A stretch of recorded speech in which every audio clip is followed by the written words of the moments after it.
Esta es una nueva edición de Informe Diario. Soy Renato Olivera y antes de comenzar con la información vamos rápidamente con nuestros titulares.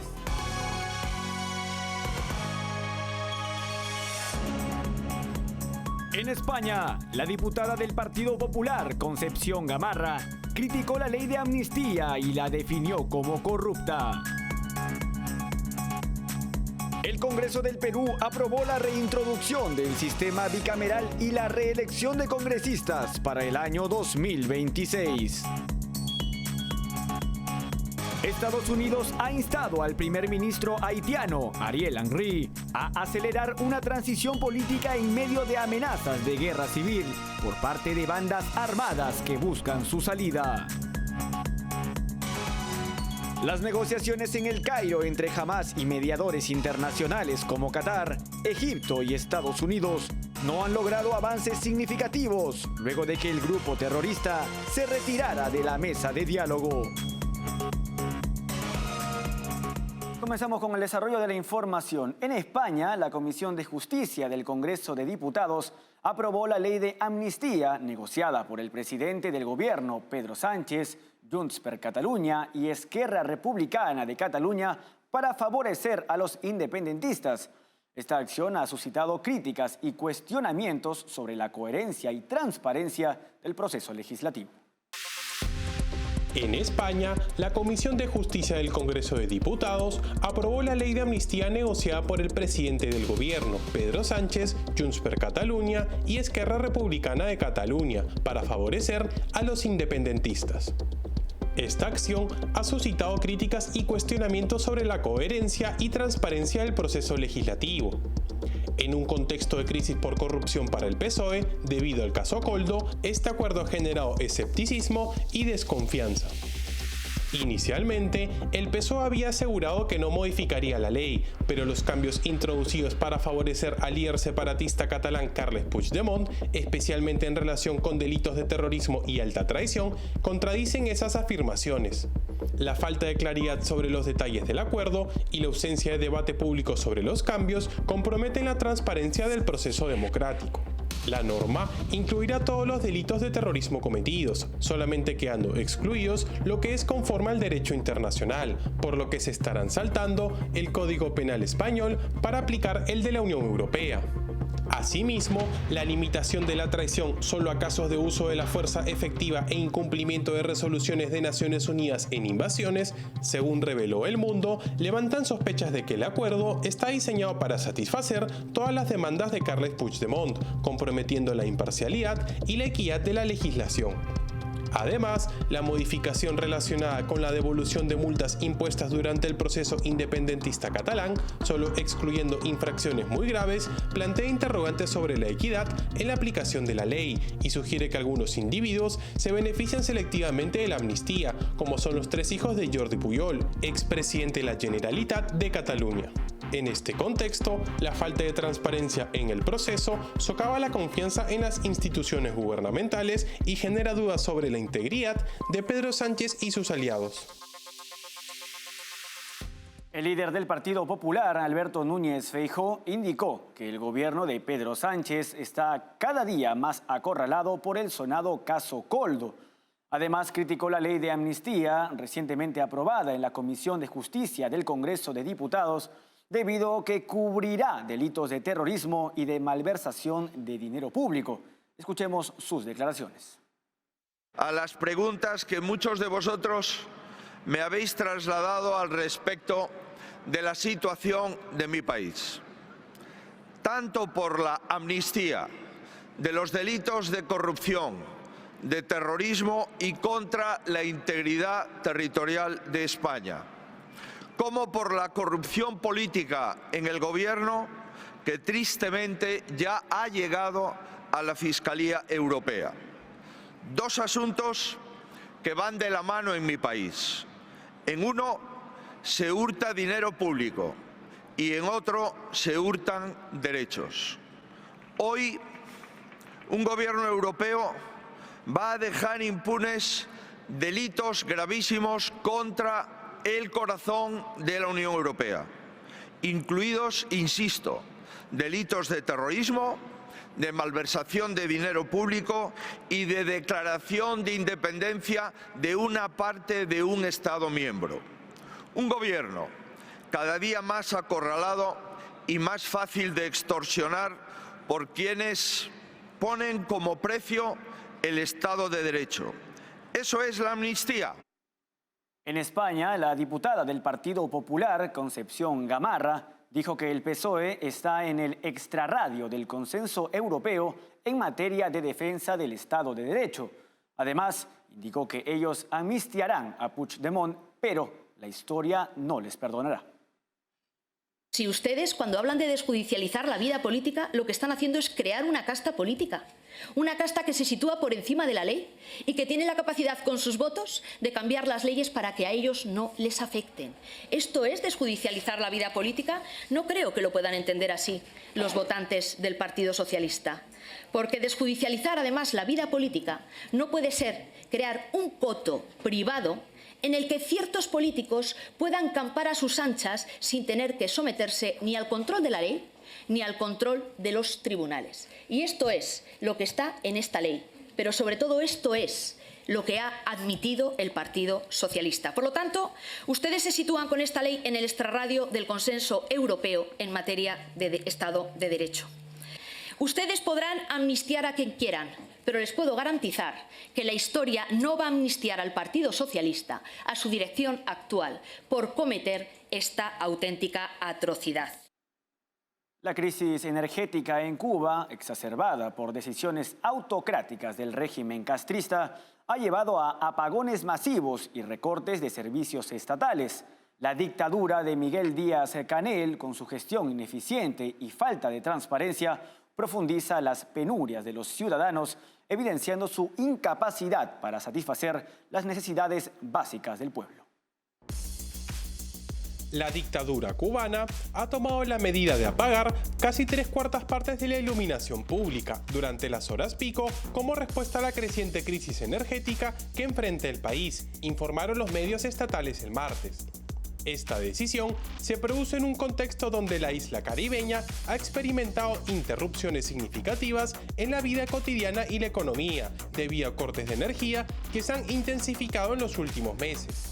La falta de combustible y la necesidad de mantener una infraestructura obsoleta son algunas de las causas principales detrás de esta situación agravada. Ahora, el régimen, cuyas medidas han generado esta situación, ha implementado medidas como el cierre de miles de servicios estatales y la modificación de los patrones de producción. Esto con la búsqueda de, supuestamente, reducir la frecuencia y duración de los apagones. Cuba, bajo una dictadura con fuertes restricciones, cuya economía depende en gran medida de la importación estatal y decisiones del gobierno, ha sufrido una crisis económica profunda, con una disminución del Producto Interno Bruto de un 10% desde el 2019. La situación se ha visto complicada por diversos factores, incluidos la incapacidad de importar alimentos, medicinas, combustibles y otros bienes esenciales. Hasta el momento, Cuba ha recibido solo el 46% de las importaciones de combustibles planificadas, lo que ha resultado en largos periodos de apagones en todo el territorio, excepto en La Habana. Un sondeo telefónico citado por Reuters, realizado en 5 de las 14 provincias, reveló que los residentes están experimentando apagones diarios de 6 a 12 horas, divididos en 2 intervalos. La situación energética en Cuba sigue siendo muestra de cómo se vive bajo la dictadura castrista que no da señales de ceder. Momento de una pausa en Informe Diario. No se muevan, que regresamos con más información. Café Sombra de Pino. Un café diferente que crece a la sombra de pinos en Villarrica. Ya lo saben, Café Sombra de Pino. Un café premium al alcance de todos.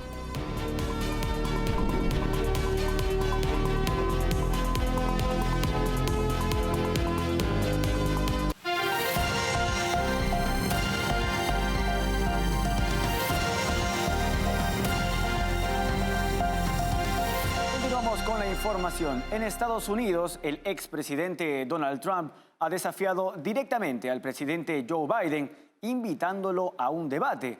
Esta propuesta surge después de que Trump arrasara en las primarias republicanas y en medio de los cuestionamientos a Biden por el mal manejo de la economía, la migración y el deterioro de su salud mental.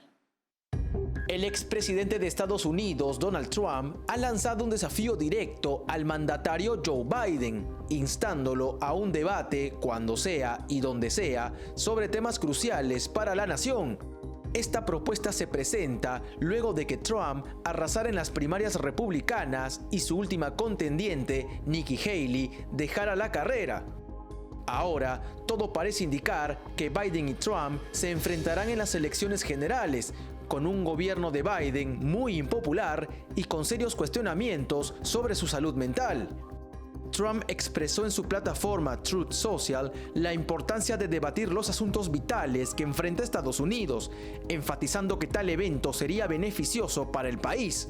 El exmandatario sugiere su disposición a debatir bajo cualquier circunstancia, incluso bajo la dirección del Comité Nacional Demócrata o la Comisión de Debates Presidenciales, a los cuales se refirió críticamente. El llamado de Trump a Biden muestra el inicio de su campaña con miras a un enfrentamiento directo con el actual presidente. Además, Trump ha prometido ofrecer una respuesta rápida al discurso del Estado de la Unión de Biden, subrayando su deseo de confrontar y debatir las políticas del actual gobierno directamente. Ahora, la campaña de Trump se prepara para uno de los enfrentamientos más importantes en la historia electoral estadounidense, en un momento con una alta inflación en Estados Unidos, una grave crisis migratoria, una invasión de Rusia en Ucrania, enfrentamientos por grupos terroristas en Medio Oriente, desestabilización en África, un acercamiento de China con Putin y Corea del Norte y América del Sur intentando salir del socialismo del siglo XXI. La Cámara de Representantes de Estados Unidos aprobó una parte crucial del presupuesto para el año 2024. La aprobación en la Cámara Baja es un paso significativo para mantener el gobierno funcionando en medio de un contexto de elecciones y conflictos internacionales, por lo que evitar el shutdown o cierre del gobierno se ha vuelto prioritario para ambos partidos. La Cámara de Representantes de Estados Unidos, en una decisiva votación el miércoles, aprobó una parte crucial del presupuesto del 2024, evitando así una potencial parálisis parcial del gobierno federal. Esta medida, un programa de gastos valorado en $467.500 millones, recibió un amplio apoyo con 339 votos a favor y 85 en contra. Ahora, el Senado, bajo control demócrata, enfrenta el desafío de votar este acuerdo antes del viernes a la medianoche para asegurar completamente la operatividad del gobierno. Este acontecimiento ocurre en un momento político crítico, justo un día antes del discurso sobre el Estado de la Unión del presidente Joe Biden. La aprobación en la Cámara Baja es un paso significativo para mantener el gobierno funcionando en medio de un contexto de elecciones y de conflictos internacionales, por lo que evitar el shutdown o cierre del gobierno se ha vuelto prioridad para ambos partidos. La necesidad de este acuerdo se ve subrayada por el hecho de que la votación llega con 5 meses de retraso, ya que el año fiscal comenzó el 1 de octubre. Durante este tiempo, las intensas batallas políticas han tensado las negociaciones presupuestales, llevando la discusión hasta el límite de su plazo. Si el Senado aprueba el paquete, departamentos clave como Agricultura, Justicia, Interior, Comercio y Transporte tendrán asegurado su financiamiento hasta el final del año fiscal, el 30 de septiembre. Esta medida no solo evitaría el shutdown, sino que también permitiría a la administración y al Congreso centrarse en asuntos pendientes y sensibles como la seguridad fronteriza. Este logro legislativo se produce en un año electoral especialmente tenso, apenas 2 días después del supermartes de elecciones primarias, que han reafirmado la posición de Biden y Donald Trump como los candidatos que se enfrentarán en las elecciones generales. La aprobación de este acuerdo refleja un esfuerzo bipartidista por asegurar la funcionalidad del gobierno en momentos críticos para la nación.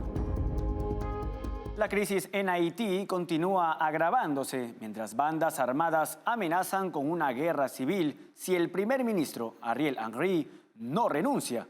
Estados Unidos, si bien no presiona directamente por su dimisión, insta a acelerar la transición política. La falta de apoyo y el deterioro de la seguridad ponen a Haití al borde de un conflicto devastador, evidenciando la urgencia de soluciones y la fragilidad política en la nación caribeña. Estados Unidos ha instado al primer ministro haitiano Ariel Henry a acelerar una transición política en medio de amenazas de guerra civil por parte de bandas armadas que buscan su salida en un contexto de colapso de seguridad y crisis humanitaria en la nación caribeña. Henry, líder interino no electo de Haití, ha estado en el territorio estadounidense de Puerto Rico desde el martes, aparentemente incapaz o no dispuesto a regresar a su país azotado por conflictos después de viajar a Kenia para buscar apoyo de seguridad. Un portavoz del Departamento de Estado de Estados Unidos indicó que no están presionando para que Henry renuncie, pero sí desean que acelere la transición del poder político.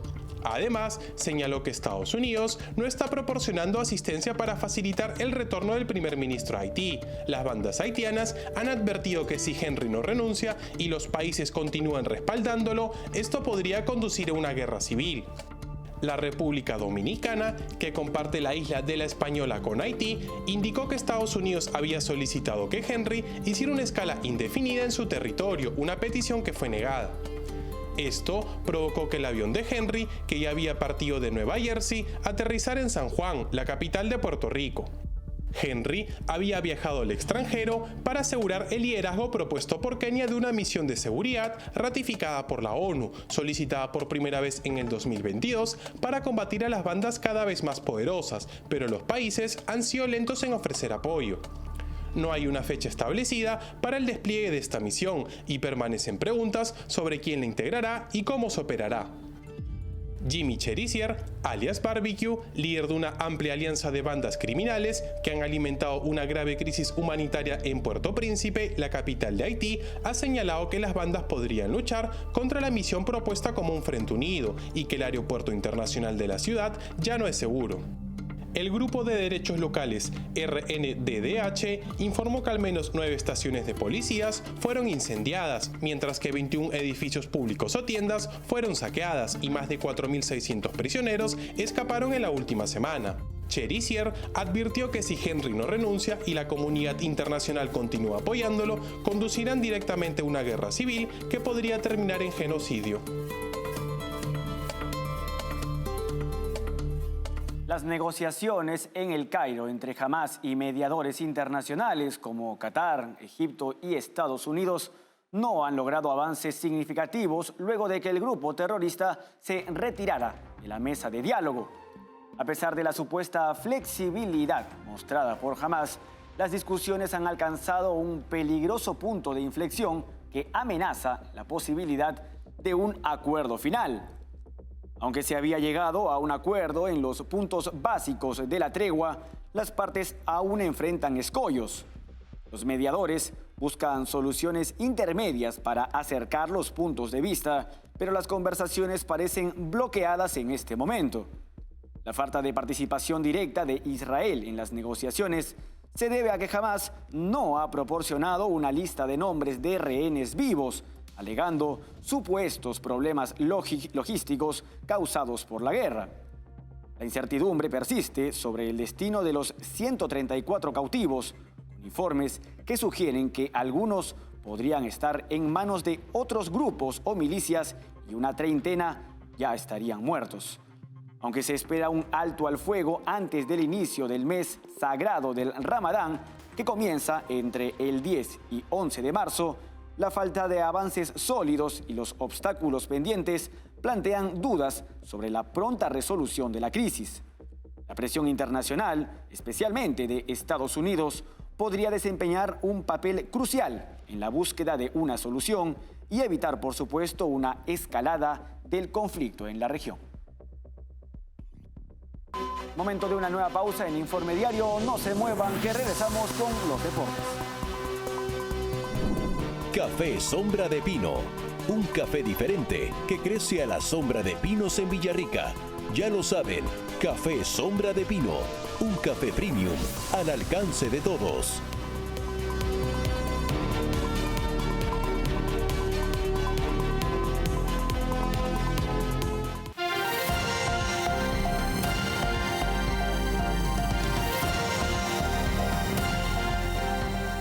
Regresamos con Informe Diario. Es momento de los deportes con Estefanía Álvarez.